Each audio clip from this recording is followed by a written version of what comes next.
Hello, everybody, and welcome to the 30th episode of Lunch Therapy.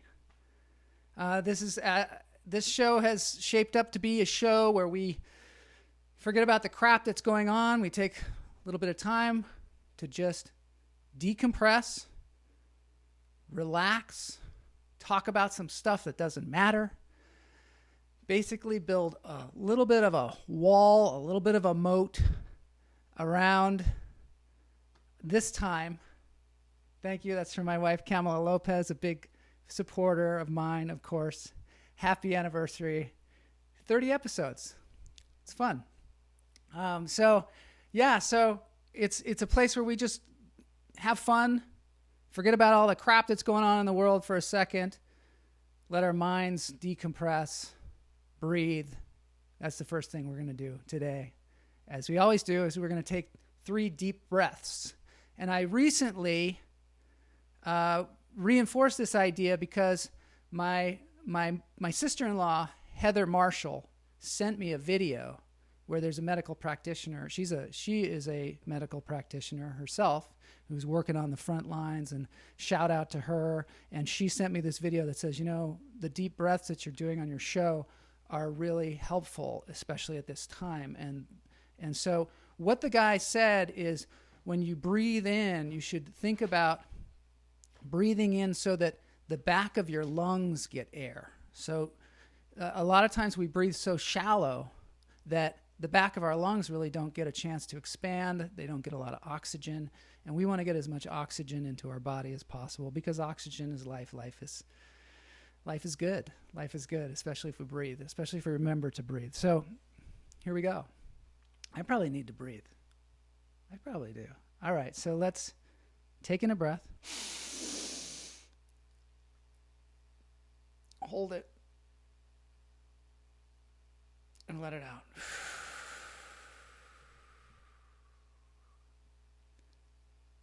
Taking a breath. Feel it in the back of your lungs there.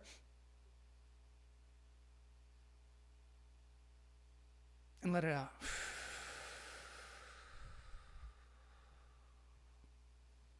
One more time. Hold it. And let it out.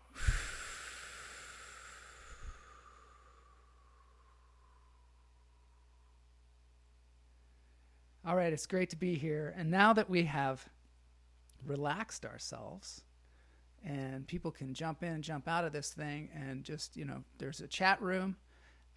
There's some people in the chat room. Go ahead and give me suggestions. Do whatever you want to do. Right now, we're going to visit again with our friend Steve Martin, who has put out another banjo routine that he put out on Twitter. I hope he doesn't mind us showing it here, but I think he put it out there for us to relax, just like in this show, Lunch Therapy. So, ladies and gentlemen, Mr. Steve Martin.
That was great. That was great. Obviously one of my idols, Steve Martin, still going strong out there. And I'm spreading the love here because I want to send out my appreciation to everybody who's jumped in the chat room, who's come in to interview, who's made videos for the show, who's given me ideas. We're moving forward. I don't want to, sit back on our laurels here, but 30th episode, let's just stop for a second to send you guys my love and thank you for being here. The list of people is long. I want to thank Ethan Wall for making music for the show, Gordy Wall's son, and Neil and Mulva Phillip, and Matt Wright for coming on the show, and Jeff Lohman for coming on, and Jimmy Shin, and Cynthia Levin, and my wife Kamala. Okay, there it is. Spreading the love. Yes, some people are saying, oh, wait, what? Oh, Boney wants to say something. Yeah, Boney wants to say a little thing to everybody. So here's Boney. Joel! Hey, I'm really having fun. I like to freak out! Woohoo! I love it! Look at my head go! Look at Okay, thanks, Boney, for that. I mean, that was pretty exciting. I was a little stressful. But I love it. We're getting some stuff in the chat room here. There's Mulva Phillip. That's nice. Yes, a lot of you have noticed that I am wearing a cat shirt. This is a cat wearing a cat shirt. Yep. I like cats. I've got 3 of them. My wife and I have 3 of them. We just love them. My friend has been sending me pictures of his dog all the time, and he's never really been a person. He got this little cute little dog named Oreo, and he just can't help but send a picture. And so he sends me pictures and then apologizes for it. So I sent him a picture of my cat, and he said, that cat looks healthy. And so I said, yeah, it's a pretty healthy cat, great cat. And he said, if that cat was larger, it would probably tear your head off and eat your body. And I said, if your dog was bigger, it would probably lick your face right off and then suffocate you with unconditional love. So there, back at you. Yeah. So there's the cat wearing the cat shirt. I love it. I love cats. Okay, so we're exploring different things here and how we can relax and how we can chill out and be calm, because this is a very calming show. One of the things, yes, Boney is very high strung. That's so true. That's his personality. He's sort of the yin to the yang, or the yang to the yin on this show, I think, Boney. That's why I like him so much. So last week we were playing around with ASMR. Don't even ask me what that stands for, but it stands for when people make sounds, and it's some kind of soothing thing for some people. For us, some people liked it, some people not so much. So today we're going to try something different.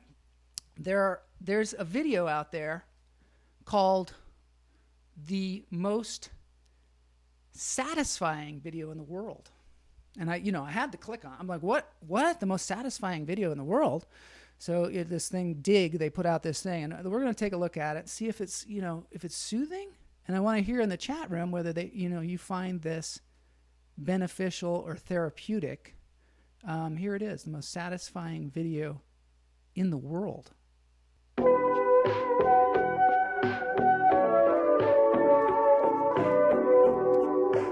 First of all, the music is really not very satisfying for me. It reminds me of something I'd hear maybe on the Love Boat.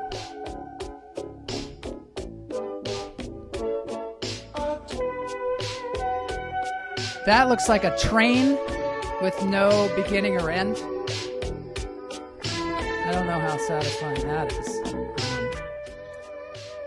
Cutting of tomatoes. I think what this This video needs something. I think it probably needs this. The cat's playing with the stuffed fish that moves. I think if maybe we put that in there, maybe that'll help. Look at all those marbles. Wow. Yeah, I think that's true. It's classical. It's classic elevator music. I feel like that fish is just... I wish that my fish did that. Oh, look at that.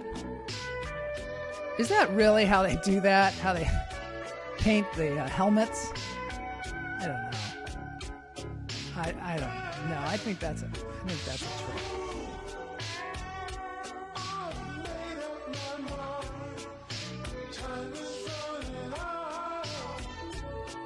All right, that's it. I had enough of that. I don't find that very satisfying. Maybe some people do. Maybe it's because of the order, or the you're like, oh, I didn't know how that was made, and now I know. Or maybe, maybe Todd's right. Maybe it makes me have to poop. That's a good point. Some people like it. I'm not. Looks like Kamala likes it. You know, maybe we'll have more of that on the show. If you guys enjoy that kind of thing. I wonder what it is about that. Is it that it's circular in some way? With the trains, there's no beginning, there's no end. It just is soothing because you're not trying to get anywhere. Or is it maybe because it's so orderly, like the helmet going into the paint, and it has the pattern on top of the water, and then it goes in there and comes out with the pattern on it. I'm kind of thinking that that's not true. Matt Wright was satisfied until the cat started blocking the action.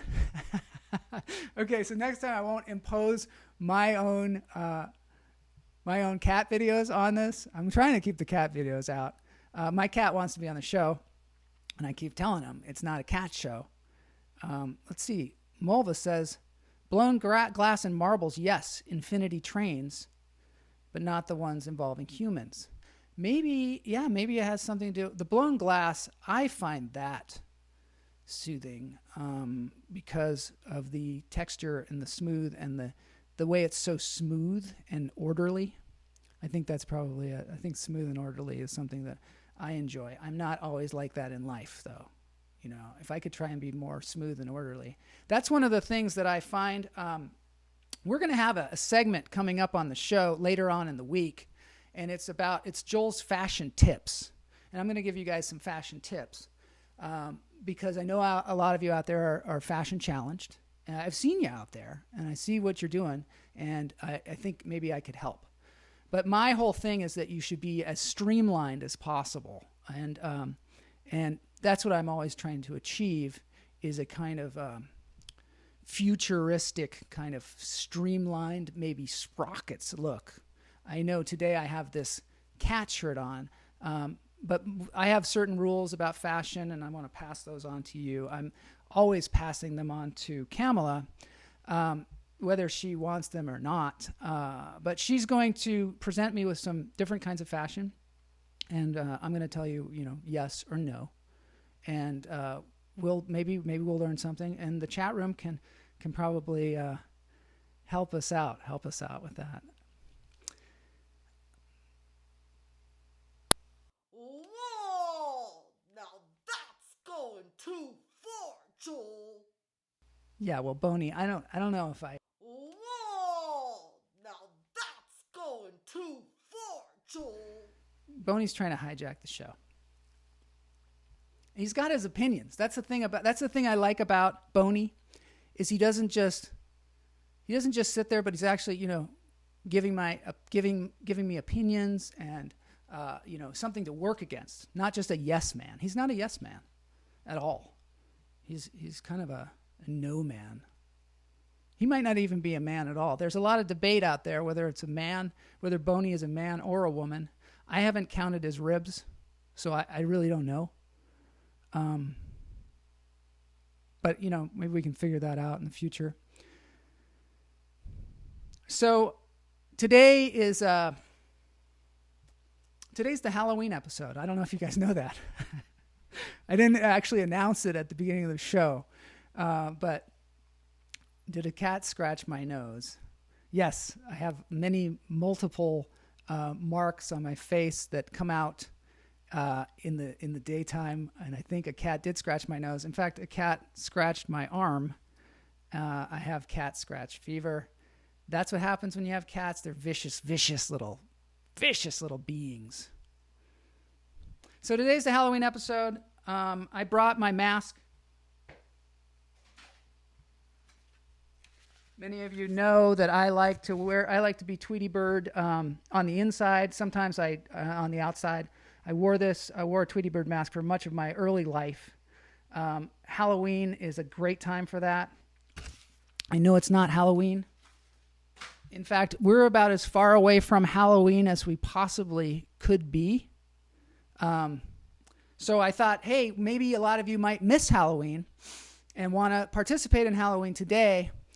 And so this is the Halloween episode.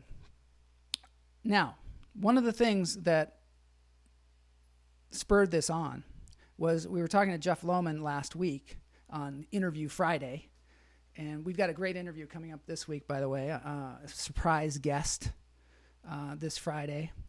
But Jeff had mentioned that he thought that your Halloween costume, if it was uncomfortable, then you knew that it was a really good Halloween costume because you had sacrificed your comfort for outward display and visibility. And, my favorite Halloween costume that I've ever seen in my life was I was at a party in Hollywood and there was a guy dressed like Darth Vader, and it looked perfect. It had all the blinking lights and everything. And then he took the helmet off and he was the Darth Vader head underneath the bald head with the heavy eyebrows. And that was my favorite one. So he walked around with the helmet and he was the guy, and that was super cool. Jeff's costume was this. He got me a picture of it. He wore a giant actual pumpkin on his head, and I imagine it was super uncomfortable. Rather than just get a fake pumpkin, he got himself a huge pumpkin, and he wore that around. And he had a pumpkin belt, and I don't know. Is it good? I think it's pretty good. Matt Wright says committed Vader. Yes. As the chats come in, they come in later, but I appreciate that. It was a totally committed Vader, on the inside. He was Vader on the inside, just like I am Tweety Bird on the inside 24/7. So not only that, but during the Jeff Lohman interview, somebody posted some photographs from way back when we were in junior high school. And I had not seen these photographs at all. Sue Pascal, her name's now Sue Sweeney. She had posted these pictures, and I was shocked. I was shocked because, you have your memories of something, and then you see these pictures, and you're like, wow, look at that. That's because we don't have the photo stream that the kids have today. We don't have that kind of thing. So we don't, we just, all we have is this feeble memory movie playing in our heads of what happened. And then we just, go over and over that and try and piece it together with our friends. By the way, I just want to say there is a Facebook group called I Went to Madrona Junior High School. And I got kicked out. There, I'm saying it. They kicked me out. The moderator kicked me out because I posted a couple of these videos where we talk about Madrona Junior High School. And they were just like, you can't be posting those videos. Booted me. So if anybody's a member of that, I don't know. Maybe you can get me back in because I don't know what my life's going to be like if I'm not a member of the group. I went to Madrona Junior High / middle school. I don't know. I've lost all meaning in my life without this. But I do have these pictures to look at, and I want to show you. Basically, this is a group shot of some people. I'm in that picture. I believe I'm wearing a white shirt. And I'm maybe second from the left. I see my neighbor Jay Cruikshank in it. I see Tracy Thompson. I see Joe MacArthur. I see Teresa Noyes. And I see my girlfriend at the time. I had a girlfriend well, it was sort of a secret relationship that we had in Madrona because we were in junior high school, and we would talk together on the phone. And, you know, we were kind of in love, right? But, you know, we were way young. And so I'd talk to her on the phone on Wednesday nights. I think it was her parents' bowling night. And so we would just talk endlessly for like hours. And we had this, you know, sort of, we went bowling together maybe once. And that was like the only date we went on. The rest was like school dances and whenever, you know, we could have an excuse to be together. There's actually a picture of us together, me and Diane. And you know, I've got that doe-eyed look, obviously, that I get when I look at my wife now, that, you know, loving, nurturing look. But at the time I had, you know, no idea the feelings that I was having. And so I was invited to this Halloween party at Sue Pascal's house, the one who sent this picture. And I was invited to the party, and I was not that cool, but Sue and I were friends, and I had this secret relationship with Diane Headley. And so I was invited. But my friends, they were not invited. My friends from the neighborhood. And, you know, you can't invite everybody to come to a party. You can't invite everybody. So I was not invited. I was invited, and my friends weren't. And my friends are like, "What are you doing for Halloween?" And I said, "You know, I was not a very strong person. I didn't tell them I'm invited to this party. I said nothing." And they said, "Oh, well, Sue Pascal's having this party, and we're not invited, so we're going to sit out in the woods and spy on them. Do you want to come?" And being the spineless kid that I was, I said, "Sure." So I didn't go to the party. And we sat out in the woods, me and my friends from the neighborhood, spying on them. I don't know why. Jealousy, perhaps. I remember Sue was dressed up as Minnie Mouse, and there's a picture of the actual party. And they were in there having fun. We're outside in the woods, you know, just kind of watching.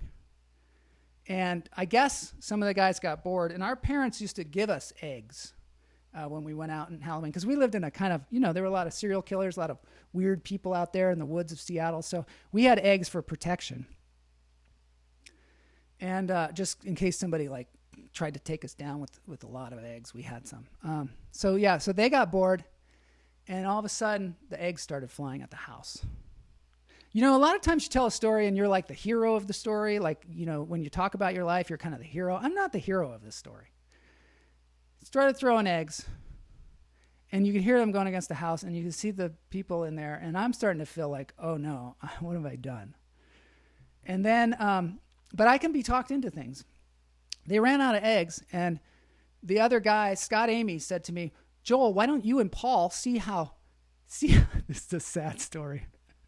This is a sad story." He said, "Why don't you see how close you can get to the house?" And so Paul and I, being dumb kids, we crawled towards the house and we sat underneath the window. We were like near the window. What honesty. Yes. This is from Periscope. Thank you very much. Honesty. Yes. So we hid underneath the window, and at that moment, Scott Amy, or I don't know, Rob Thal or somebody, threw a log at the house, and it hit the side of the house. And so Paul and I jumped into the bushes. That's all we could do, just jump into the bushes. And everyone in the house came flooding out. Sue and Diane and Teresa and Jay Cruikshank, who happened to be my neighbor. We had a kind of a contentious relationship at times. we jumped in the bushes, but my leg was sticking out. So Jay Cruikshank grabbed me by the leg and pulled me out. And there I am, the whole party staring at me. The dad, who is not happy because I would not be happy if somebody threw eggs at my house. And there I am. And Jay Cruikshank is kind of yelling at me because he actually went to the party as kind of, was cool. But he's yelling at me. The dad is not happy. The dad's washing the eggs off the house. And then Jay called my mom and said, told her what happened. And, Jay tried to kill my dog with a knife. So, there's a little bit of, she understands a little bit. She says, you send him home right away. So she sent me. So I started walking home. And in humiliation, really. And on the way home, I saw Lori Moan, strangely enough. She just happened to be there, and she says, "Hey, Joel, what are you doing?" And I said, I don't know. Have you seen, everybody else?" And she said, "Yeah, they're driving around. They're in the back of a truck. Somebody's driving them around in the back of a truck." And suddenly they pulled up, and they were like, "Get in," and I got in. I don't know what I was thinking. And I said, What are you guys doing now? And they said, we're going to go back to Sue Pascal's house and we're going to trick or treat. And this is where you just wonder what goes on in a middle school kid's head. 14-year-old dumb idiot. And I just went along. Talk about, dumb. So I went along. We went up to the house. We're all standing there. They ring the doorbell. And of course, everyone scatters. And I'm standing there, and the door opens. The dad is there. All my, used to be friends are in there. Actual friends, probably. And I said, trick or treat. That's all I could say. And the dad said, "We already got the trick. Now where's the treat?" Close the door. There you go. There it is. I like what Alexandria says, total honesty. Yeah, not the hero of that story. Not sure. It probably makes me look bad. I'm looking back. But, I love those pictures. And so I do still have the pictures to look at. And even if I can't go on I went to Madrona Junior High School, middle school Facebook group, at least I have that. And Boney, what are you saying, Boney? Whoa! Now that's going too far, Joel. Oh yeah, Boney's a big fan of that Facebook group, so I he's always got an opinion. So anyway, now that I told you that sort of stressful, like weird story, and I got it off of my chest, I'd like to now give you some more relaxation. I found this wonderful rendition of "Here Comes the Sun" by this girl out there, and you'll see her name's Gabriella Quevedo. And I'm going to put a link in the show notes, and I want you guys to go check it out. It's beautiful. So thank you for joining me today. Here comes the sun.